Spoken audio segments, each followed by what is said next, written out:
Hi friends, Kerala travel പാക്സിൻ്റെ മറ്റൊരു വീഡിയോയിലേക്ക് എല്ലാവർക്കും സ്വാഗതം. ഇന്നത്തെ യാത്ര നമ്മൾ ആരംഭിക്കുന്നത് ചാലക്കുടിയിൽ നിന്നും ഏകദേശം 6 കിലോമീറ്റർ സഞ്ചരിച്ച് കഴിഞ്ഞാൽ എത്തിച്ചേരുന്ന കനകമല കുരിശുമുടിയിലേക്കുള്ള യാത്രയാണ്. ഈ കാണുന്നതാണ് കനകമല കുരിശുമുടിയിലേക്ക് കയറുമ്പോഴുള്ള വലിയ പള്ളി. ഇത് ഇരിഞ്ഞാലക്കുട രൂപതയുടെ കീഴിൽ വരുന്ന പള്ളിയാണ്. മലയാറ്റൂരിൽ നിന്നും ഏകദേശം 30-31 കിലോമീറ്ററാണ് നമ്മുടെ ഈ കനകമല കുരിശുപള്ളിയിലേക്കുള്ളത്. മലയാറ്റൂർ പോലെ അത്രയും ഫേമസ് അല്ലെങ്കിലും ഈ കനകമല കുരിശുമുടി കയറാനും ഒരുപാട് ആളുകൾ വരാറുണ്ട്. ഈ കാണുന്നതാണ് കനകമല പള്ളി. വലിയ പള്ളിയാണ്. ഈ കാണുന്ന പള്ളിയോട് ചേർന്നുള്ള വഴിയിലൂടെയാണ് നമ്മൾ കയറി പോകുന്നത്.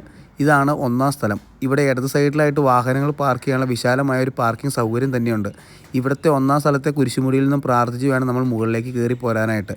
രാത്രി 10 മണി വരെ ഇവിടെ ലൈറ്റ് സൗകര്യമുള്ളൂ. അതിനുശേഷം ആൾക്കാർക്ക് കയറാൻ പ്രവേശനമില്ല. അത്യാവശ്യം നല്ല കുത്തായ പാതയാണ് മുകളിലേക്ക് കയറി പോകേണ്ടത്. പ്രായമുള്ള ആൾക്കാർക്കൊക്കെ വേണ്ടി അവിടെ വടിയും കാര്യങ്ങളൊക്കെ അറേഞ്ച് ചെയ്ത് വെച്ചിട്ടുണ്ട്. നമുക്കത് എടുത്ത് മല കയറിയതിന് ശേഷം തിരിച്ചു വരുമ്പോൾ അവിടെ വെക്കേണ്ടതാണ്. പേരാമ്പ്ര പള്ളിയുടെ കീഴിൽ 40കളിൽ ഇവിടെ ഒരു കുരിശുപള്ളി മാത്രമേ ഉണ്ടായിരുന്നുള്ളൂ. മലമുകളിൽ കത്തി ജ്വലിച്ചു നിൽക്കുന്ന ഒരു കുരിശുരൂപം പേരാമ്പ്ര പള്ളിയിലെ വികാരിയച്ഛന് പ്രത്യക്ഷപ്പെടുകയും അതിനെ തുടർന്ന് വികാരിയച്ഛൻ മലമുകളിലേക്കുള്ള പാതകൾ വെട്ടിത്തെളിച്ച് മലമുകളിൽ ഒരു കുരിശുപള്ളി സ്ഥാപിക്കുകയും ചെയ്തു. അന്ന് അച്ഛനുണ്ടായ വെളിച്ചത്തെ തുടർന്നാണ് നമ്മൾ ഈ കാണുന്ന കനകമല വലിയ പള്ളിയും അതിനുശേഷം ഈ കനകമല മലമുകളിലുള്ള ഈ ചെറിയ കുരിശുപള്ളിയും ഉണ്ടായതെന്ന് പഴമക്കാർ വിശ്വസിക്കുന്നു. ചെങ്കുത്തായ പാറയാണ് മുകളിലേക്ക് കയറി പോകുമ്പോൾ. നമ്മൾ മലയാറ്റൂരുമല കയറുന്ന പോലെ അത്ര എളുപ്പമായിട്ട് എനിക്ക് തോന്നുന്നില്ല. ആദ്യം കണ്ടപ്പോൾ എളുപ്പമായിട്ടൊക്കെയാണ് തോന്നിയത്. പിന്നെ അങ്ങോട്ട് കയറി ചെല്ലുമ്പോൾ നല്ല മടുപ്പായിട്ട് തോന്നുന്നുണ്ട്. എത്ര പാടാണേലും എത്ര സമയം എടുത്താണെങ്കിലും നമ്മൾ മലയുടെ മുകളിൽ കയറുമെന്നുള്ള വാശിയോടെയായിട്ട് നമ്മൾ നടക്കുന്നത്. കാരണം നല്ല കുത്തായ പാറയാണ്. അത്യാവശ്യം നന്നായിട്ട് മടുക്കുന്നുണ്ട്. നമ്മൾ കയറിയാലും തീരുന്നില്ല. മലയാറ്റൂർ നേരെ കയറി ചെല്ലുന്ന പോലെ അത്ര എളുപ്പമല്ല. പിന്നെ ഈ കാണുന്നതാണ് ഈ കാടിൻ്റെ അതിർത്തിയാണ്. അവിടെയൊക്കെ തിരിച്ചിട്ടുണ്ട് അതിർത്തി പോലെ. അതിൻ്റെ ഉള്ളിലേക്കൊന്നും പ്രവേശനമില്ല എന്നുള്ള ബോർഡൊക്കെ എഴുതി വെച്ചിട്ടുണ്ട്. ഫോറസ്റ്റിൻ്റെ കീഴിലുള്ള ഏരിയ ആണ്. അതുകൊണ്ട് ആരും അങ്ങോട്ടൊന്നും ഫോട്ടോ എടുക്കാനൊക്കെ ആയിട്ട് കയറിപ്പോരുത്. ഈ കാണുന്ന വഴിയിലൂടെ മാത്രമേ നമ്മൾ കയറിപ്പോകുള്ളൂ. അനുമതിയോ അല്ലാത്ത വഴിയിലൂടെ ആരും സഞ്ചരിക്കാണ്ടിരിക്കുക. സമുദ്രനിരപ്പിൽ നിന്നും ഏകദേശം 3000 അടി ഉയരത്തിലാണ് നമ്മുടെ ഈ കനകമല സ്ഥിതി ചെയ്യുന്നത്. അതുകൊണ്ട് തന്നെ വളരെ ഉയരത്തിലിരിക്കുന്നതുകൊണ്ട് തന്നെ ഈ ചെങ്കുത്തായ പാറ കയറി വേണം മുകളിലേക്ക് എത്താനായിട്ട്. അത്യാവശ്യം നല്ല രീതിയിൽ മടുപ്പ് തോന്നും. കയ്യിൽ വെള്ളവും കാര്യങ്ങളൊക്കെ കരുതണം. എന്നാലും പോകുന്ന വഴിക്ക് വെള്ളവും കാര്യങ്ങളൊക്കെ നമുക്ക് കിട്ടുന്നുണ്ട്. കുടിവെള്ളത്തിനുള്ള പൈപ്പും കാര്യങ്ങളൊക്കെ അവിടെ വെച്ചിട്ടുണ്ട്.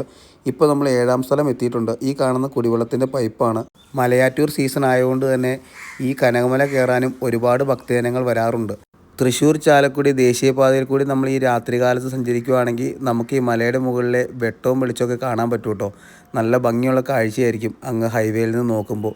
ഇപ്പോൾ ഈ കാണുന്ന മലയുടെ ഏകദേശം ഒരു പകുതിയോളം 9ാം സ്ഥലം വരെ നമ്മൾ എത്തിച്ചേർന്നിട്ടുണ്ട്.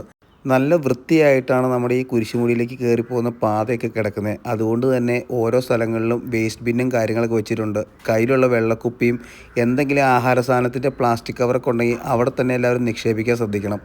നമ്മൾ കയറി ചെല്ലുന്ന ഓരോ സ്ഥലങ്ങളിലും അത്രയും വൃത്തിയായിട്ടാണ് കിടക്കുന്നത്. അതുകൊണ്ട് നമ്മളും പരമാവധി വൃത്തിയായിട്ട് തന്നെ ഈ കുരിശുമുടി കയറി പോകുന്ന പാത ശ്രദ്ധിക്കണം. ഇപ്പോൾ നമ്മൾ 12ാം സ്ഥലം പിന്നിട്ടിരിക്കുകയാണ്. വീണ്ടും നമ്മൾ മലയുടെ മുകളിലേക്ക് കയറുവാണ്. നമ്മൾ ഉദ്ദേശിക്കുന്ന പോലെ അത്ര എളുപ്പമുള്ളൊരു പരിപാടിയല്ല ഈ മല കയറി തീർക്കുക എന്നുള്ളത്. മലയുടെ മുകളിലായിട്ട് ടോയ്ലറ്റ് സൗകര്യവും കുടിവെള്ളത്തിനുള്ള സൗകര്യമൊക്കെ ഒരുക്കിയിട്ടുണ്ട്. പിന്നെ ഇവിടെ മെഴുകുതിരിയും കാര്യങ്ങളൊന്നും കത്തിക്കരുതെന്നുള്ള ബോർഡ് വെച്ചിട്ടുണ്ട്. കാടായതുകൊണ്ട് തന്നെ കാട്ടുതീ പടർന്നു പിടിക്കാനുള്ള സാധ്യത ഉള്ളതുകൊണ്ടാണ് മെഴുകുതിരി കത്തിക്കരുതെന്ന് പറയുന്നത്. നമ്മുടെ വീഡിയോസ് കാണുന്നവരാണ് നിങ്ങൾക്കറിയാം, നമ്മൾ ഒരുമാതിരിപ്പെട്ട എല്ലാ മലയും കയറുന്നവരാണ്. പക്ഷേ ഇവിടെ കയറുമ്പോൾ ഇച്ചിരി ടാസ്ക്കായിപ്പോയി. വിചാരിച്ച പോലെ അത്ര എളുപ്പമായിരുന്നില്ല. നല്ല രീതിയിൽ മടുപ്പും കാര്യങ്ങളൊക്കെ തോന്നി കേട്ടോ. അങ്ങനെ നമ്മൾ 14ാം സ്ഥലം പിന്നിട്ടിരിക്കുകയാണ്. ഇവിടെ വലിയൊരു കുരിശും കാര്യങ്ങളൊക്കെ കാണാൻ പറ്റും കേട്ടോ. അങ്ങനെ എത്ര മടുപ്പ് തോന്നിയാലും മലയുടെ മുകളിൽ എത്തുമെന്നുള്ള വാശിയോടുകൂടി നമ്മൾ ഈ കാണുന്ന കുരിശടിയുടെ അടുത്ത് എത്തി കേട്ടോ. ഈ കാണുന്നതാട്ടോ മലമുകളിലെ കനകമല കുരിശുപള്ളി. ഇവിടെ തോമാശ്ലീഹായുടെ രൂപമൊക്കെ വെച്ചിട്ടുണ്ട്. അതുപോലെ തന്നെ ഇവിടെ ആൾക്കാർ മാലയൊക്കെ വിൽക്കുന്നുണ്ട്. നമുക്ക് അവിടുന്ന് പൂമാലയൊക്കെ മേടിച്ച് തോമാശ്ലീഹായോട് മുട്ടിപ്പായി പ്രാർത്ഥിച്ച് ചാർത്തുമൊക്കെ ചെയ്യാം കേട്ടോ. അതുപോലെ തന്നെ ഇവിടെ നമുക്ക് ആവശ്യമുള്ള നിയോഗങ്ങളൊക്കെ എഴുതി വെക്കാനുള്ളൊരു ബോർഡും കാര്യങ്ങളൊക്കെ ഉണ്ട്. നമ്മുടെ ആവശ്യങ്ങളും നിയോഗങ്ങളൊക്കെ എഴുതി വെച്ച് കർത്താവിനോട് മുട്ടിപ്പായി പ്രാർത്ഥിക്കുകയൊക്കെ ചെയ്യാം. ഇവിടെ വന്ന് പ്രാർത്ഥിക്കുന്ന നിയോഗങ്ങളൊക്കെ നടപ്പാവുമെന്നാണ് പറയപ്പെടുന്നത്. ഈ കാണുന്ന മലയുടെ മുകളിൽ നിന്നുള്ള കാഴ്ചകളാട്ടോ. ഈ കാണുന്നത് ചാലക്കുടിയും അതിനോട് ചേർന്ന് കിടക്കുന്ന ഓരോ ഗ്രാമങ്ങളും ആട്ടോ. ഇവിടെ വേലിയൊക്കെ വെച്ച് മറച്ചിട്ടുണ്ട്. ആ വേലി ആരും ക്രോസ് ചെയ്ത് അപ്പുറത്തൊന്നും കടക്കാൻ ശ്രമിക്കരുത്. പള്ളിയുടെ പരിസരം ആയതുകൊണ്ട് തന്നെ നിശബ്ദത പാലിക്കാൻ ശ്രമിക്കണം. ആരും ഒച്ചപ്പാടും വെള്ളം ഉണ്ടാക്കരുത്. ഒരുപാട് ആളുകൾ നിശബ്ദമായിട്ടിരുന്ന് പ്രാർത്ഥിക്കുന്ന ഒരു ഇടം കൂടിയാട്ടോ. ഈ കാണുന്നതൊക്കെ മനോഹരമായ കാഴ്ചകളും വ്യൂ ഒക്കെ ആട്ടോ. ഇവിടുന്ന് കുറച്ചങ്ങ് നീങ്ങി കഴിഞ്ഞ് കഴിയുമ്പം പള്ളിയുടെ സൈഡ് വശത്തൊരു വ്യൂ ഉണ്ട്. അതും നല്ല രസമുള്ളൊരു വ്യൂ ആട്ടോ. അത്യാവശ്യം നല്ല ശ്രദ്ധയോടുകൂടി വേണം അങ്ങോട്ടും ഇങ്ങോട്ടൊക്കെ മാറി നിൽക്കുമ്പോഴും എല്ലാത്തിനും. കാരണം നല്ല പാറക്കെട്ടാണ്, താഴേക്ക് പോയി കഴിഞ്ഞാൽ അപകടങ്ങൾക്ക് സാധ്യത കൂടുതലുണ്ട്. ഇത്രയും കഷ്ടപ്പെട്ട് ഈ ചെങ്കുത്തായ മല കയറി ഈ കാണുന്ന കുരിശുപള്ളിയുടെ സൈഡിലിരുന്ന് ഈ കാണുന്ന മനോഹരമായ കാഴ്ചകൾ കണ്ടുകൊണ്ടിരിക്കുമ്പോൾ മനസ്സിന് വളരെ സന്തോഷം തോന്നുന്നൊരു നിമിഷം കേട്ടോ. ഒന്നും പറയാനില്ല. ഇത്രയും കഷ്ടപ്പെട്ട് ഈ മലയുടെ മുകളിലേക്ക് കയറുമ്പോൾ നമ്മൾ ഒട്ടും വിചാരിച്ചില്ല ഇത്രയും നല്ലൊരു കാഴ്ചയും ഇത്രയും നല്ലൊരു കുരിശുപള്ളിയുമാണ് ഈ മലയുടെ മുകളിൽ നമുക്കായി കാത്തിരിക്കുന്നതെന്ന്.